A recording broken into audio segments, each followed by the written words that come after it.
Mood, and why wouldn't he be? Because since losing 2-0 to Tottenham back in November, they've gone unbeaten in 14 Premier League games, and they've won the last 10.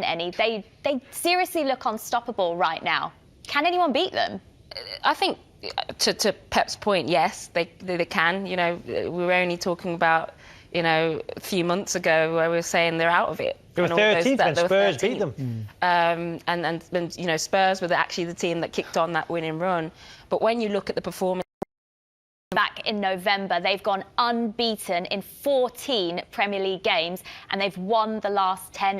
They seriously look unstoppable right now. Can anyone beat them? I think, to Pep's point, yes, they can. You know, we were only talking about, you know, a few months ago where we were saying they're out of it. They were 13th when Spurs beat them. And you know, Spurs were actually the team that kicked on that winning run. But when you look at the performances of some of the City players, you know, Sterling, Gundogan, Foden, they look unstoppable. It seems to me as if Pep Guardiola is taking each game as it comes. I think Spurs are a little bit shaky at the moment, obviously coming off the back of that FA Cup defeat. So I think Manchester City will be too much for Spurs. Phil Foden, incredible. You know, England have got so much talent. Maddison, Grealish, Mount, Foden. I believe Foden could be one of the best talent. Maddison, Grealish, Mount, Foden. I believe Foden could be one of the best players in the world eventually, where I'm not sure the other three can. All incredible players, but he is absolutely sensational, Jules. You're right, he's great. I mean, we knew how talented he was. It was just about being patient, all of us, and him as well. I think maybe there were times where he was thinking, why am I not playing more? And just keep working with Pep Guardiola and all the stuff. And now we see the results. This game against Chelsea was huge because it was so good. They were playing with the false number 9, and it was such a big game from where they were at that time. And for him to be so decisive was big. And then obviously since then he hasn't really looked back. And the game at Liverpool on this one, I mean, these goals especially, the speed and this is brilliant. Between the first touch and the shot is just incredible. And I remember a few years ago, Pep Guardiola said, I think it was a few seasons ago, Pep Guardiola said, Phil Foden's one of the best players I've ever coached. And at the time it was like, really? You know, it never plays. Why aren't you playing him then? But now it's like, oh, that's what he was talking about. And he's very much a Pep Guardiola type of player. You don't really know what position. He's not a sort of midfielder. He's not an out-and-out forward. He just is just one of those players that you can fit into both areas. And he's just so bright, so clever, great touches.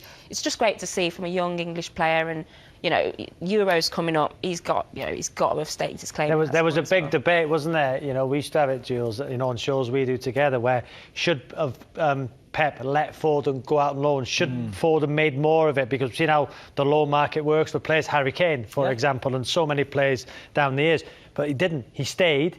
And really, this is his breakthrough season in terms of playing consistency. So, you know, you've got to give Pep huge credit because he's seen the pathway, and he says, Phil Foden working with Pep, Champions League football, do you think the likes of Maddison and Grealish to maybe go to that next level, what I'm talking Champions League, they'll have to move, unless Leicester get in the Champions League this season, but you wouldn't say Leicester are a big six club, even though the results suggest they are. So for Grealish and Maddison, because Foden can go like that, those two can, if they move. Yeah, you're right. I think you're spot on. I think there's a point where Andy Smith is a great manager, and so Brendan Rodgers. It's not so much about the manager. It's more that week in and week out you will play against Barcelona and Real Madrid and PSG and Juventus, and you will grow as a player because of those experiences and those occasions more than if you just stay at your level almost in the Premier League. Well, a player who Pep Guardiola seems to have got the best out of lately, Ennie, is Ilkay Gundogan, who has been absolutely sensational, particularly since Kevin De Bruyne got injured and has been out of the team. He seems to have stepped up. He's the top scorer in the Premier League since the turn of the year, since the start of 2021. Some of these goals and some of his play has just been so good to watch. Yeah, excellent. You just see him here just sort of ghosting from the midfield into those pockets between the midfield and the defence. He's always been a little bit of a squad player for Man City, but he's had to step up, you know, and there's no bigger boots to fill than Kevin De Bruyne, and he's stepping up, he's creating the goals, he's scoring the goals, and that stat there, you know, top scorer since the turn of the year, that's got to give him confidence in this Man City team that are flying at the moment. Do you know what, Jules, as well? I think he's player of the month, isn't he? Yeah, player of the month in the Premier League. Do you think the way Pep's played his team with that false nine has allowed Gundogan to get in those positions? Say if Aguero's one of the best ever and would play if he's fit. Gabriel Jesus hasn't played as much as he'd like because of the system. So if you're playing Ford and Liverpool's a false nine, against West Brom, Mahrez was a false nine. When they drop deep, that allows Gundogan to get in that position. That frees him. And actually, if you look, he scored 9 in the last 11. There's 4 games he didn't score. In those 4 games, they play Gabriel Jesus or Ferran Torres in 3 of them. Wow. And to have that number 9 there, there's not enough space for as much as he'd like because of the system. So if you're playing Ford and Liverpool's a false nine, against West Brom, Mahrez was a false nine. When they drop deep, that allows Gundogan to get in that position. That frees him. And actually, if you look, he scored 9 in the last 11. There's 4 games he didn't score. In those 4 games, they play Gabriel Jesus or Ferran Torres in 3 of them. Wow. Yeah. And to have that number 9 there, there's not enough space for him, for Gundogan to make those runs from deep in midfield like we saw in the clip. When there's a false number 9 and no recognised striker, then he's got that freedom like we saw against Liverpool. And it's not so much the new position because he plays in midfield. It's the new role of now he has this freedom to go forward and to score goals. And I think they've done a lot of work with video and with him on the training pitch to be able to sort of make that click in him. So like, go in the box, be there. And he's such an intelligent player that he finds those positions and then he's very efficient. It's very fluid. It's a very fluid front line. Yeah. For Man City, there's not that rigid number. Look, the number 9 at Man City with Aguero is definitely one of the best positions. But there's a fluidity now to Man City. You can't pick them up. I'm not sure you can. I think you've got to try and maybe press higher up against City to stop. But they'll outpass you. They'll outplay you. Yeah. So as director of footballs, how do we stop them? Should we come up with a plan? Maybe play a lower block, which, to be fair, Spurs are good at doing. You know, we talk a lot about Mourinho's block, boring football, play on the counter. Maybe Spurs just against City to stop. But they'll outpass you. They'll outplay you. Yeah. So as director of footballs, how do we stop them? Should we come up with a plan? Maybe play a lower block, which, to be fair, Spurs are good at doing. You know, we talk a lot about Mourinho's block, boring football, play on the counter. Maybe Spurs just have to deny those spaces and don't let those little pockets turn up. It'll be interesting to see what Mourinho does. It's very interesting to talk about the kind of position Tottenham are in right now, because when we talk about that game that we mentioned already, when they beat Manchester City earlier on in the season, top of the league, then. They were top of the league. Yeah. They were 8 points clear. You said they'd win it. No, I didn't. I definitely didn't. All right, relax. They're now 14 points behind Manchester City. What's been the biggest difference and the biggest change in that time for Tottenham?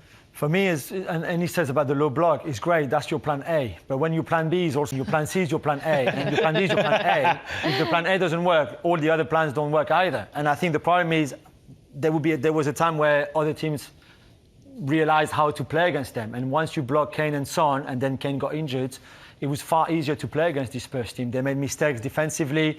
Because, again, a bit like for Liverpool, he's tried a lot of different partnership at the back, whether that's Davidsson Sanchez, Alderweireld, Sanchez, Rodon is there, Davies in the back 3. All of that, I don't think that helps. And, again, if you stop Son and Kane, you stop the whole team, because as good as Ndombele has been, he's still not that influential as Kane and Son have been. European football expert, tell me then, Gareth Bale. I don't know. Yes, as a proud Welshman for Wales, magnificent. He will be remembered as a world-class player. But what is going on? I can't. People ask me about. They say, you know him. Yeah. Well, I haven't got a clue. It's so disappointing, isn't it? I would want to believe that he wants to be involved and he wants to play well. So is the problem more in Mourinho and how Mourinho sees him and why Mourinho doesn't play him? For Wales, which he needs to be fit, you know, because I know he loves playing for his country and he want to carry them further in the competition. What I don't know, because I'm like you, Gio, thinking, surely, even when he makes a sub, Mourinho, and it's not Bale, why? I know. I'm with you on that. I don't understand. For the only way I could see is there's a problem between them. Either Mourinho is not happy with his involvement at training, or I don't know, whatever. I'm not sure, but it's an enigma that I can't work my head around. Must be training, because I think Mourinho has made a point of saying, listen, Dele Alli is not going to play unless he puts more in.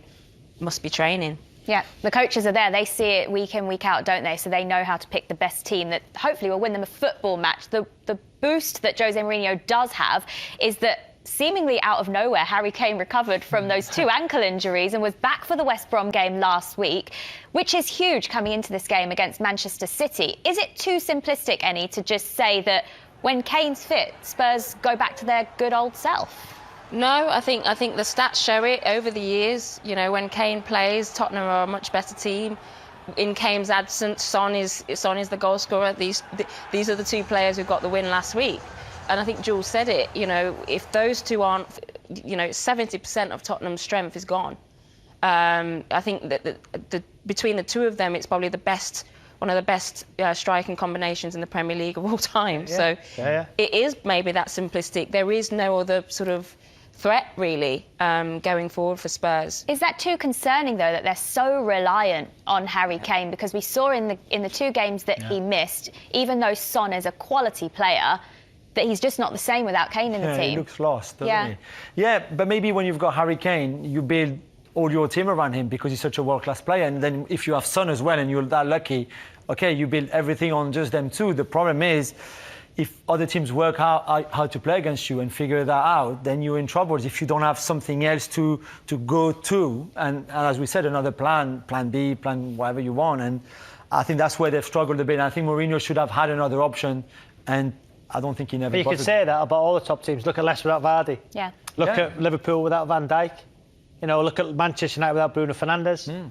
So you can say Harry Kane's is Spurs. No? Really? Yeah, absolutely. Good point. Is Spurs. No? Really? Yeah, absolutely. Good point, that, wasn't it? Very good point. Thanks. We'll see your prediction later for this one, Robbie. Ennie, let's get yours. Will Man City just have too much? Yeah, I think they will. I can't see anything other than a Man City win. Jules? Yeah, I'm with Ennie as well.